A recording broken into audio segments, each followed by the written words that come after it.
The HRT we're talking about is, you were saying they're all man-made. Yeah. Can you explain the different types? So, I mean, we have the synthetic HRT, and then you have body identical HRT.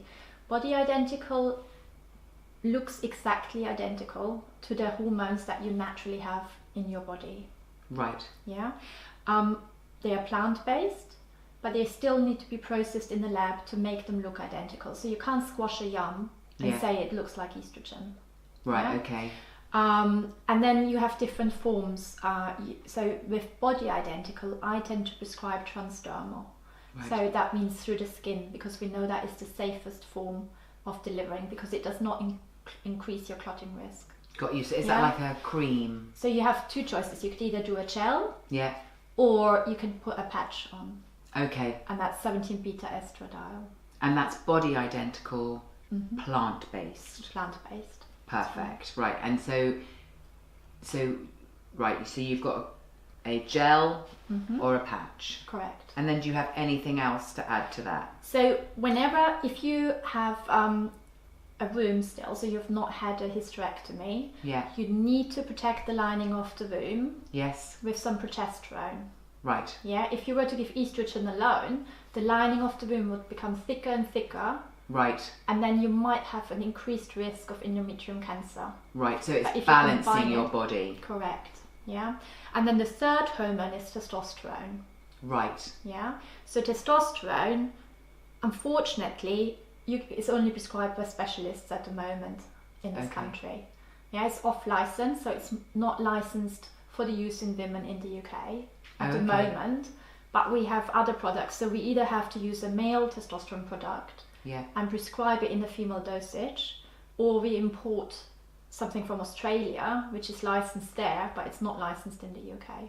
Okay, so do women have testosterone in their body naturally? So we naturally have testosterone, but we have it in a lower dose than men have it. Yeah, okay. And often, very often, I find that women come and they say they've lost their energy, they've lost their libido, and that's when testosterone can help them. It's a trial, so I would normally trial it for 3 months, see if it makes a difference. If it doesn't, then we won't continue, or we can decide whether or not we want to increase the dose. Oh, that's interesting. It's interesting that the energy and the sex drive is the testosterone bit. Yeah. That doesn't surprise me, actually, because men tend to have a much higher sex drive than most women, I think. I mean, that's me absolutely generalising. You don't have to agree with me. But that doesn't surprise me, actually. So it's just, that's weird, isn't it, that it's not kind of, been signed off in this country, because women do have all those hormones in your body.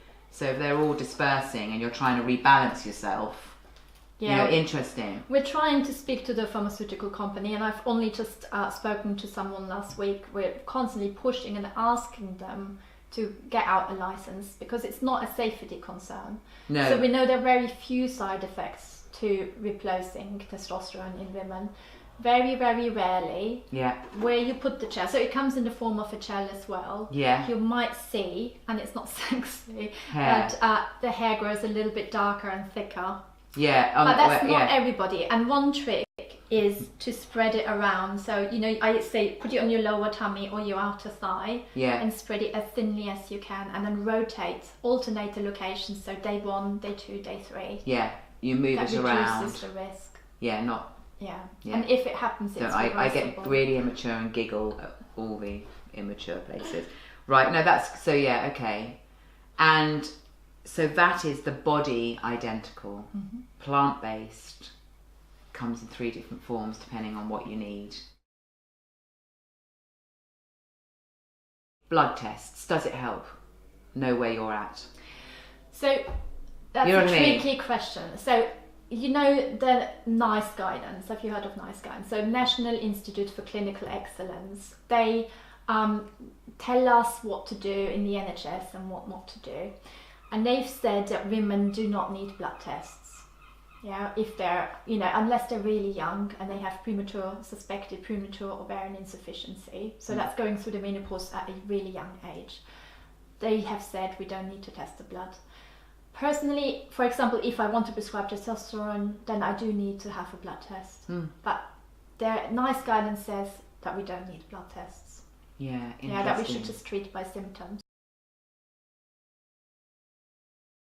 The HRT, a lot of so if you went to see, so if we come to see you believe in the body identical. You think that's the best one.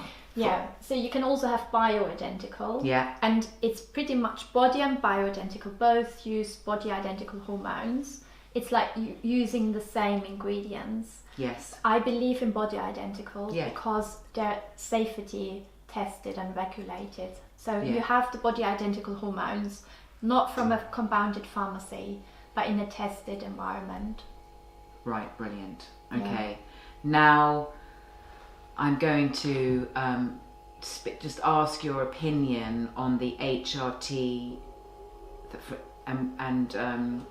because I don't know about it, because a lot of people that I speak to, they don't want the HRT from the horse urine. Yeah. Because it's from horse urine and they're not really treated that great through it.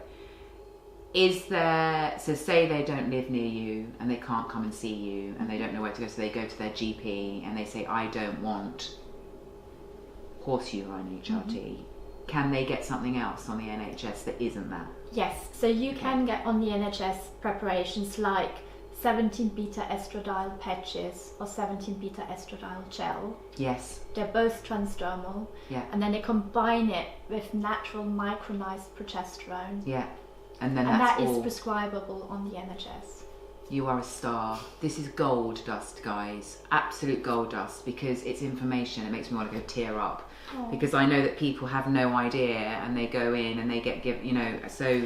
And not everybody can come and afford to see a private doctor. That's the truth. So, you know, we want to have women, give them the opportunity to find treatment if they're looking for it. It's gold dust, and I cannot thank this lady enough, because you know what? I do think life is about giving, you know what I mean? And there's a lot of people that don't, and thank you, because there'll be women out there that go, they've actually got a voice, they can go and they can ask for stuff. Well, I wouldn't even have known that, you know, how you even find that. Yeah, you need to know what you're asking for. So I'm looking at my little, that's brilliant information. Is there anything else you think that's important? Oh, the positive, we were saying that there is a light, because we were talking earlier and saying the different levels of what people, you know, some people suffer hugely and find it really you know, I've spoken to my mates and Inga had a really tough time in part of it. So there's people that really suffer and people that don't at all. So there's, you know, the scale is huge. Yes, totally. And we were also saying that people shouldn't feel ashamed. I was saying that maybe it was because now people are pretty youthful. Actually, they come across as pretty youthful, don't they, when they hit the menopause? Whereas back in the day, it was you were, as you said. Back in the day, we were considered, you know, old. But now, you know, you're in the middle of your life. Why you don't have to stop having sex if you still feel like you want to have sex, and you don't have to be considered old. Yeah, and you were saying, so if your libido drops. And people have been talking about dryness. I haven't had that yet. You say, is it the testosterone you think that helps? Is there other things other than testosterone that people can use if they're for their kind of energy or their libido? Yeah, so for energy and libido, you know, the testosterone helps. It's off license. For vaginal dryness, that usually, you know, it starts with dryness, and then the real problems can start later. Like if you say you had your final period 10 years later, I mean, you can start earlier, of course, but sometimes 10 years post your menopause, you can start having problems so bad with vulvar vaginal atrophy that having a smear test can become ultra painful. Yeah, sensitive, so you're really sensitive. Having sex can be painful. So that's where estrogen helps, because there are estrogen receptors in the skin, and they kind of help with the, you know, they treat vulvovaginal atrophy. In other words, it's thinning of the vaginal skin. Right, okay. So or you can prevent it. Okay. Yeah. But if you, for example, can't take estrogen, you can also have, like, orally or, you know, systemically through the skin in the patches or the gel as we discussed, you can also have estrogen capsules that go just into your vagina. Oh, okay. And so women who don't want HRT, but they just want a treatment for the vagina, can ask their GP for that too. Wow, didn't know that. That's brilliant. Yeah. If you don't want to start with hormones, one thing that you can try is a vaginal lubricant. And there are lots of different preparations on the market, so you don't have to go with the standard one that you can get on the high street. Okay. If you go to your pharmacy, they have some organic products. Okay.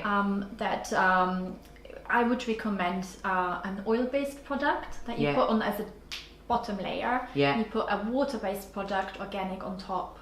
Right, okay. Yeah. And you find that gives works. a really wonderful glide.